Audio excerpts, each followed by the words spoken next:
West bank பிரதேசத்திலே Israeli ஆக்கிரமிப்புக்கு எதிராக உச்ச தாக்குதல்களை மேற்கொள்ளுமாறு கட்டளையிட்ட ஹமாஸும் இஸ்ரேலி ஆக்கிரமிப்பு பாராளுமன்றத்தில் நிறைவேற்றப்பட்டிருக்கக்கூடிய தீர்மானங்களும் ஈரானினுடைய வாசலில் களமிறங்கி இருக்கக்கூடிய அமெரிக்காவும் ஏற்பட்டிருக்கக்கூடிய மிகப்பெரிய சிக்கல்களும் ஜங்கசர் கொரிடோர் பாதையும் ரஃபாவின் கிழக்கு பிரதேசத்திலே உச்ச தாக்குதல்களை ஆரம்பித்த பலஸ்தீனிய போராளிகளும் கொத்து கொத்தாக தட்டி தூக்கப்பட்ட சிப்பாய்களும் அதிகாரிகளும் உக்ரைனிய அதிபர் ஜெலன்ஸ்கியை சந்தித்த இஸ்ரேலி ஆக்கிரமிப்பினுடைய வெளியுறவுத்துறை அமைச்சரும் ஈரானுக்கு எதிரான அடுத்த கட்ட நகர்வுகளும் யுத்த நிறுத்த முன்மொழிவுக்கான பதிலை கத்தாரிடம் ஒப்படைத்த ஹமாஸினுடைய தலைமைகளும் அடுத்த கட்ட நகர்வுகளும் யெமன் ஹவுதி இராணுவத்தின் தொடர்ச்சியான ஏவுகணை தாக்குதல்களும் யெமனினுடைய எல்லை பிரதேசத்திலே தாக்குதல்களை மேற்கொண்டு வரும் சவுதி அரேபியாவும்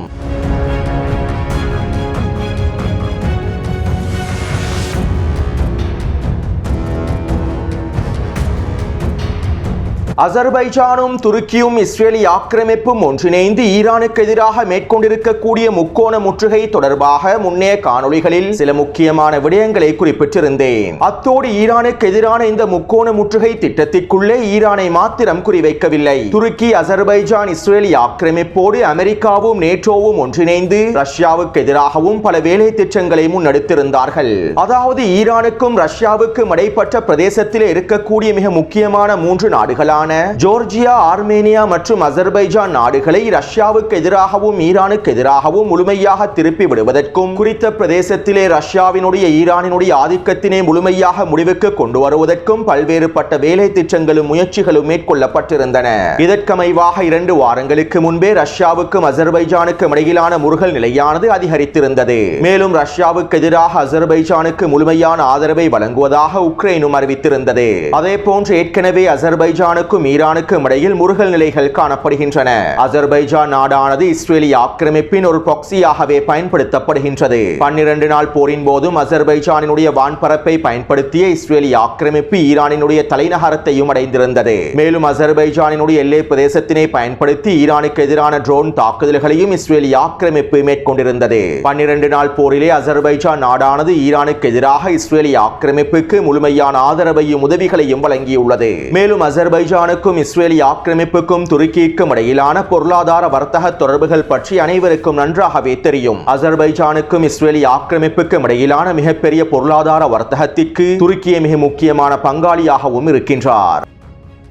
அத்தோடு ஈரானுக்கும் ஆர்மேனியாவுக்கும் இடையிலான உறவுகள் வலுவாகவே காணப்படுகின்றன.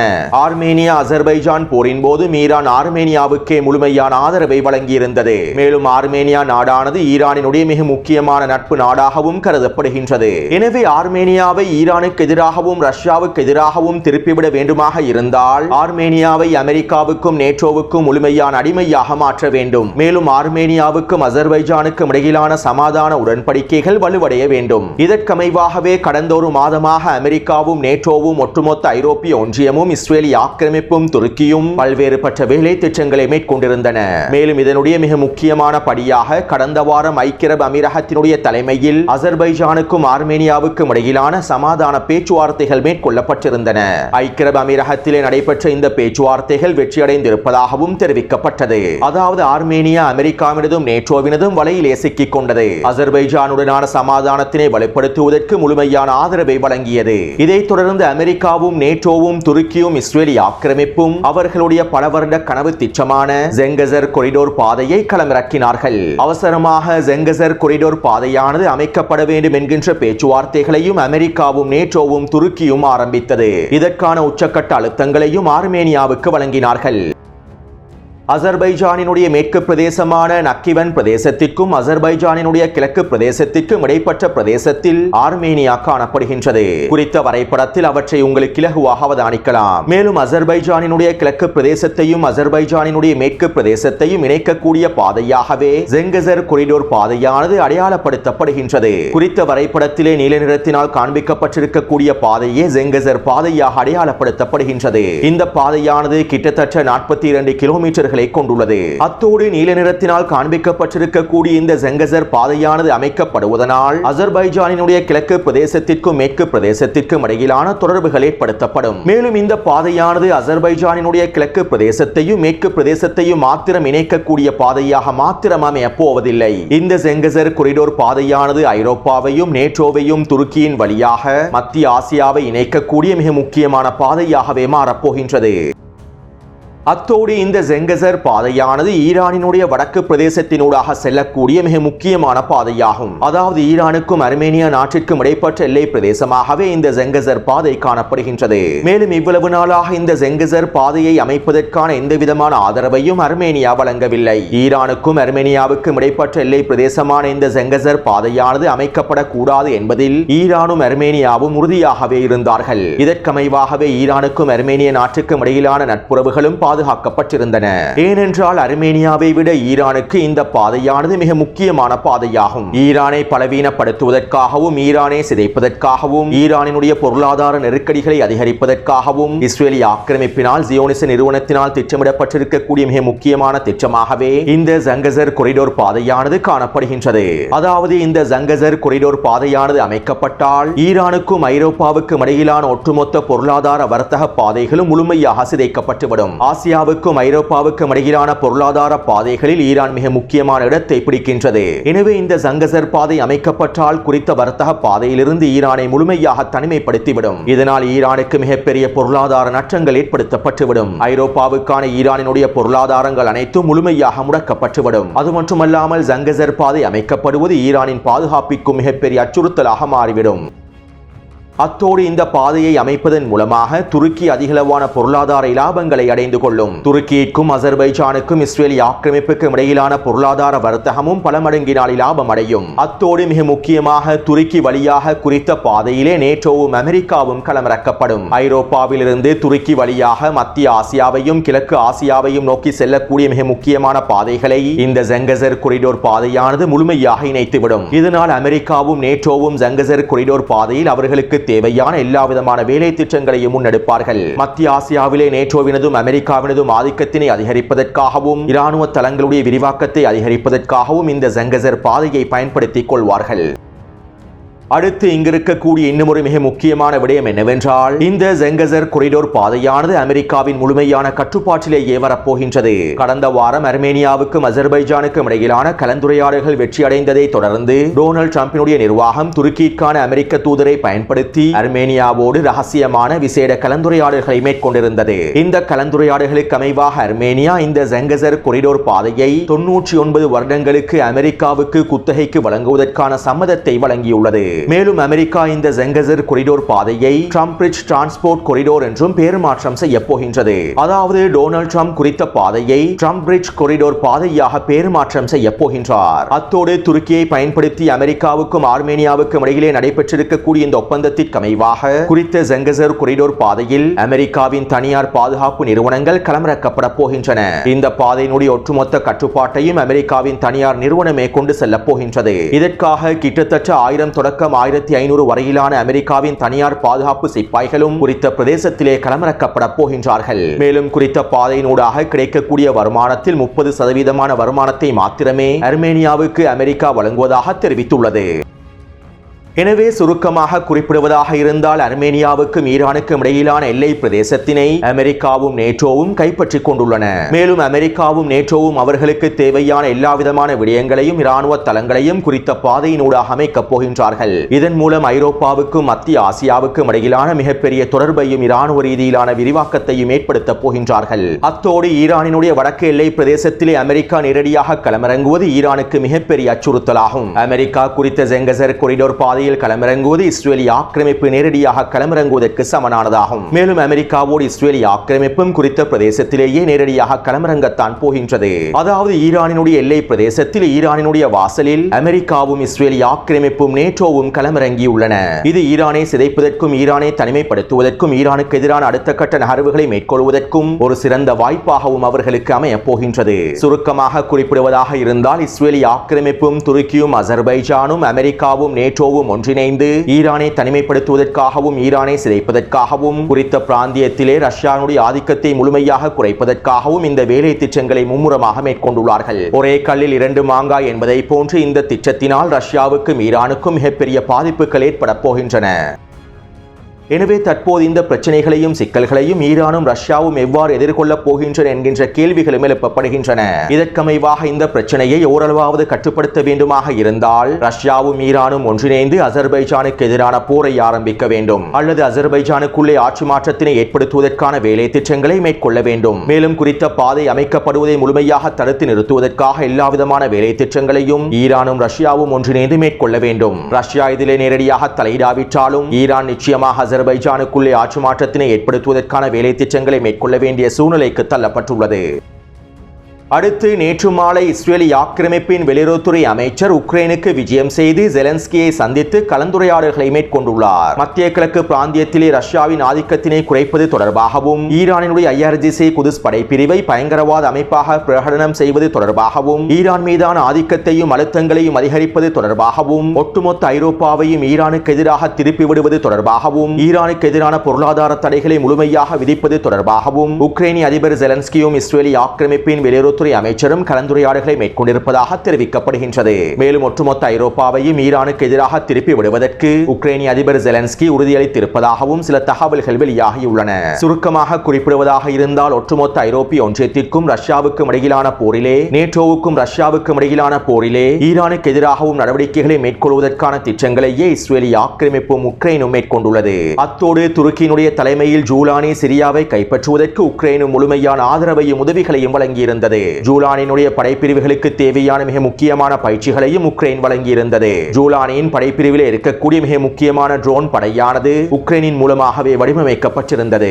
எனவே இவ்வாறு சிரியாவை கைப்பற்றுவதில் துருக்கியிற்கும் ஜூலானிற்கும் எல்லாவிதமான ஆதரவை உக்ரைன் வழங்கியதை போன்று ஈரானுக்கு எதிரான அடுத்த கட்ட போரிலும் உக்ரைன் மிக முக்கியமான பங்கை வகிக்க வேண்டும் என்பதற்காகவே இஸ்ரேலி ஆக்கிரமிப்புக்கும் உக்ரைனுக்கும் இடையில் இந்த கலந்துரையாடல்கள் மேற்கொள்ளப்பட்டுள்ளன. அதாவது ஒரு மிகப்பெரிய போரை நோக்கி அனைத்து காய்களும் கொஞ்சம் கொஞ்சமாக நகர்த்தப்பட்டு வருகின்றன. அடுத்து நேற்றிரவும் யெமன் ஹவுதி இராணுவத்தினர் இஸ்ரேலி ஆக்கிரமிப்பை இலக்கு வைத்து ஏவுகணை தாக்குதல்களை மேற்கொண்டிருந்தார்கள். இருப்பினும் குறித்த ஏவுகணைகள் இஸ்ரேலி ஆக்கிரமிப்புக்குள்ளே நுழையவில்லை. சவுதி அரேபியாவுடைய வான் பாதுகாப்பு படையினர் குறித்த ஏவுகணைகளை முழுமையாக சுட்டு வீழ்த்தியுள்ளார்கள். அது மட்டுமல்லாமல் கடந்த 2 நாட்களாக யெமனினுடைய வடக்கு பிரதேச எல்லைகளில் சவுதி அரேபியாவுடைய தரைப்படையினர் தொடர்ச்சியான பீரங்கி தாக்குதல்களை மேற்கொண்டு வருகின்றார்கள். யெமன் ஹவுதிகளுடைய ஆயுத கிடங்குகளை இலக்கு வைத்தும் யெமன் ஹவுதிகளுடைய இராணுவ தளங்களை இலக்கு வைத்துமே சவுதி அரேபியாவுடைய கூட்டுப்படைகள் யெமனினுடைய வடக்கு பிரதேச எல்லையில் இந்த தாக்குதல்களை மேற்கொண்டு வருவதாகவும் தெரிவிக்கப்படுகின்றது. இதே போன்று இன்னும் 1-2 வாரங்களுக்குள் யெமனினுடைய தெற்கு பிரதேசத்தில் இருக்கக்கூடிய ஐக்கிய அரபு அமீரகத்தினுடைய கூட்டுப்படைகளும் சவுதி அரேபியாவுடைய கூலிப்படைகளும் யெமன் ஹவுதிகளுக்கு எதிரான அடுத்த கட்ட தாக்குதல்களை ஆரம்பிப்பதற்கான வாய்ப்புகள் இருப்பதாகவும் மத்திய கிழக்கு ஆய்வாளர்கள் எச்சரிக்கைகளை வெளியிட்டுள்ளார்கள்.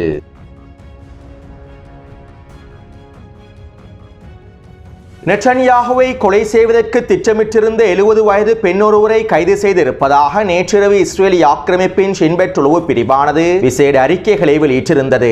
ஆனால் இந்த அறிக்கைகளும் செய்திகளும் திட்டமிடப்பட்ட நாடக பிரச்சாரங்களாகும். இவை பற்றி பேசுவதில் எந்தவிதமான பயனும் இல்லை. அத்தோடு நேற்றிரவு இஸ்ரேலி ஆக்கிரமிப்பு பாராளுமன்றத்தில் விசேட முன்மொழிவு ஒன்று முன்வைக்கப்பட்டு அதற்கான வாக்கெடுப்புகளும் நிகழ்த்தப்பட்டிருந்தன. வெஸ்ட் பேங்க் பிரதேசத்தினை இஸ்ரேலி ஆக்கிரமிப்போடு முழுமையாக ஒன்றிணைப்பதற்கான ஒரு மூலோபாய திட்டமாகவே மூலோபாய முன்மொழிவாகவே இந்த முன்மொழிவு இஸ்ரேலி ஆக்கிரமிப்பு பாராளுமன்றத்தில் முன்வைக்கப்பட்டு வாக்கெடுப்புகள் நிகழ்த்தப்பட்டுள்ளன.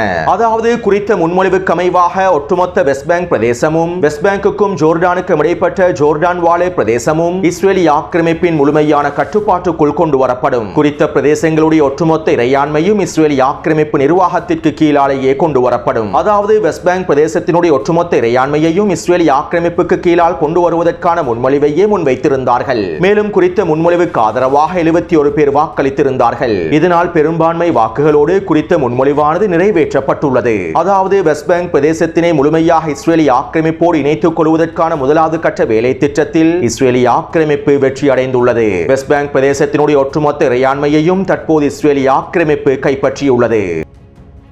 அத்தோடு இந்த வெற்றியை தொடர்ந்து இஸ்ரேலிய ஆக்கிரமிப்பின் வலதுசாரி அமைச்சர்களில் ஒருவரான பென்குவிர் ஊடகங்களிடம் இவ்வாறு தெரிவித்தார். இனி எல்லா பிரதேசங்களும் எங்களுக்குரியது. வெஸ்ட் பேங்க் பிரதேசத்தை நாங்கள் ஒட்டுமொத்தமாக கைப்பற்றிவிட்டோம். வெஸ்ட் பேங்க் பிரதேசமானது ஜூடா மற்றும் சமாரியாவுக்கு சொந்தமானது. இனி நாங்கள் தான் ஒட்டுமொத்த வீடுகளுக்கும் உரிமையாளர்களாக இருக்கப் போகின்றோம் என வலதுசாரி அமைச்சர் பென்குவிர் ஊடகங்களிடம் கருத்துக்களை வெளியிட்டிருந்தார். அத்தோடு இஸ்ரேலிய ஆக்கிரமிப்பு பாராளுமன்றத்திலே இந்த தீர்மானம் நிறைவேற்றப்பட்டதை தொடர்ந்து அடிமை அரபு நாடுகள் கண்டன அறிக்கைகளை வெளியிட்டிருந்தார்கள். எனவே இதற்கு பிறகு இஸ்ரேலிய ஆக்கிரமிப்பு வெஸ்ட் பேங்க் பிரதேசத்தில் இருக்கக்கூடிய பலஸ்தீனிய மக்களை முழுமையாக வெளியேற்றுவதற்கான வேலை திட்டங்களை மேற்கொள்ளும். வெஸ்ட் பேங்க் பிரதேசத்தில் இருக்கக்கூடிய பலஸ்தீனிய குடியேற்ற பிரதேசங்களை சிதைப்பதற்கான வேலை திட்டங்களையும் மேற்கொள்ளும். பலஸ்தீனிய மக்களுடைய வீடுகள், பயிர்ச்செய்கை நிலங்கள், சொத்துக்கள் அனைத்தையும் எந்தவிதமான வரம்பும் இல்லாமல் இஸ்ரேலிய ஆக்கிரமிப்பு முழுமையாக கைப்பற்றிக் கொள்ளும். அத்தோடு இந்த திட்டத்தினை தடுத்து நிறுத்துவதற்காக ஹமாஸ் தரப்பினர் கட்டளைகளையும் அழைப்புகளையும் விடுத்துள்ளார்கள். வெஸ்ட் பேங்க் பிரதேசத்தில் இருக்கக்கூடிய ஒட்டுமொத்த பலஸ்தீனிய மக்களும் ஒன்றிணைந்து அணிதிரள வேண்டும் என்றும், வெஸ்ட் பேங்க் பிரதேசத்திலே ஆக்கிரமிப்புக்கு எதிராக உச்சக்கட்ட தாக்குதல்களை மேற்கொள்ள வேண்டும் என்றும், ஆக்கிரமிப்பை துரத்தி அடிப்பதற்கான வேலை திட்டங்களை வெஸ்ட் பேங்க் பிரதேசத்திலே உச்சக்கட்ட அளவில் மேற்கொள்ள வேண்டும் என்றும் ஹமாஸ் தரப்பினர் அழைப்பு விடுத்துள்ளார்கள். வெஸ்ட் பேங்க் பிரதேசத்திலே பலஸ்தீனிய மக்களுடைய உரிமைகளை பாதுகாப்பதற்காக ஆக்கிரமிப்புக்கு எதிராக மோதலை விரிவுபடுத்துவதே இதற்கான தீர்வாக அமையும் என்றும் ஹமாஸ் தரப்பினர் தெரிவித்துள்ளார்கள். அதே நேரம் வெஸ்ட் பேங்க் பிரதேசத்தில் இருக்கக்கூடிய பலஸ்தீனிய மக்கள் அணிதிரண்டு ஒன்றிணைந்து தாக்குதல்களை மேற்கொண்டால், ஆக்கிரமிப்புக்கு எதிரான செயற்பாடுகளை மேற்கொள்வதற்கு களமிறங்கினால் அவர்களை முழுமையாக தடுத்து நிறுத்துவதற்கான வேலை திட்டங்களை நாங்கள் மேற்கொள்வோம் என்றும், ஆக்கிரமிப்புக்கு எதிராக செயற்படக்கூடிய பலஸ்தீனிய மக்களை கைது செய்வோம் என்றும் துரோகி அப்பாஸும் அவருடைய ஃபத்தா அமைப்பும் அறிக்கைகளையும் வெளியிட்டுள்ளது.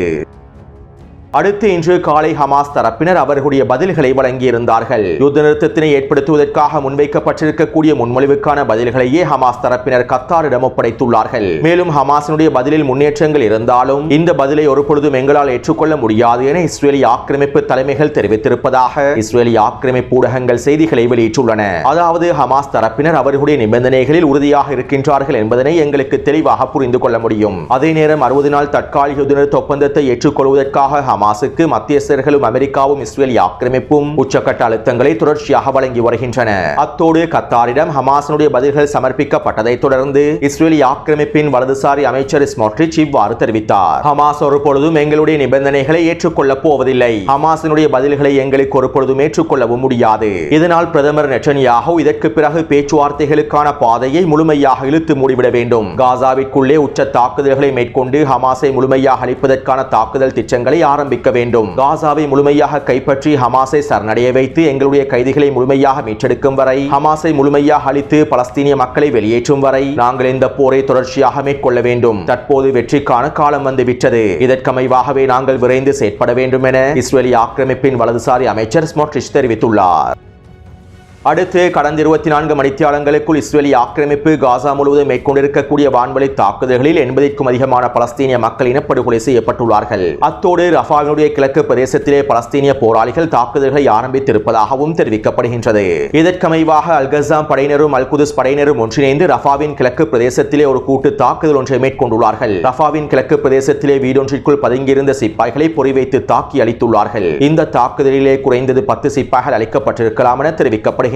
அதே போன்று அல்-கஸாம் படையினர் ரஃபாவின் கிழக்கு பிரதேசமான ஜெனினா பிரதேசத்திலே நிலை கொண்டிருக்கக்கூடிய 8 சிப்பாய்களை சுற்றி வளைத்து தாக்கியுள்ளார்கள். மேலும் இவர்களை மீட்பதற்காக வருகை தந்த மெர்காவா போர்த்தங்கை வாகனம் ஒன்றையும் கொத்தாக தட்டி தூக்கியுள்ளார்கள். அதே போன்று ரஃபாவின் கிழக்கு பிரதேசமான அல் மஷ்ரூ பிரதேசத்தில் நிலை கொண்டிருக்கக்கூடிய 10 சிப்பாய்களை சுற்றி வளைத்து பொறி வைத்து தாக்கியுள்ளார்கள். இந்த தாக்குதலிலே 10 சிப்பாய்கள் முழுமையாக அளிக்கப்பட்டிருப்பதாக தெரிவிக்கப்படுகின்றது. அதே போன்று நேற்றிரவு ரஃபாவின் கிழக்கு பிரதேசமான ஜெனினா பிரதேசத்திலே நிலை கொண்டிருக்கக்கூடிய 7 சிப்பாய்களை பொறி வைத்து தாக்கியுள்ளார்கள். ஷவாஸ் வெடிகுண்டை பயன்படுத்தி இவர்கள் தாக்கப்பட்டிருப்பதாக தெரிவிக்கப்படுகின்றது. அடுத்து அல்-கஸாம் படையினர் கான்யூனிஸின் கிழக்கு பிரதேசத்திலே நிலை கொண்டிருக்கக்கூடிய 6 சிப்பாய்களை சுற்றி வளைத்து ஏவுகணை தாக்குதல்களை மேற்கொண்டுள்ளார்கள். இதைத் தொடர்ந்து இவர்களை மீட்பதற்காக வருகை தந்த ட்ரூப்ஸ் கேரியர் வாகனத்தையும் மொத்தமாக அளித்துள்ளார்கள். அதே போன்று அல்-கஸாம் படையினர் வடக்கு காசாவின் சுஜையா கிழக்கு பிரதேசத்தில் ஒரு ட்ரூப்ஸ் கேரியர் வாகனத்தை பெரல் வெடிகுண்டின் மூலமாக வெடிக்கச் செய்துள்ளார்கள். எனவே கடந்த 24 மணித்தியாலங்களுக்குள் கிடைக்கப்பட்டிருக்கக்கூடிய தகவல்களுக்கு அமைவாக காசாவின் களத்திலே 2 ட்ரூப்ஸ் கேரியர் வாகனங்களும் ஒரு மெர்காவா போர்த்தாங்கி வாகனமும் 45க்கும் அதிகமான சிப்பாய்களும் அளிக்கப்பட்டுள்ளன.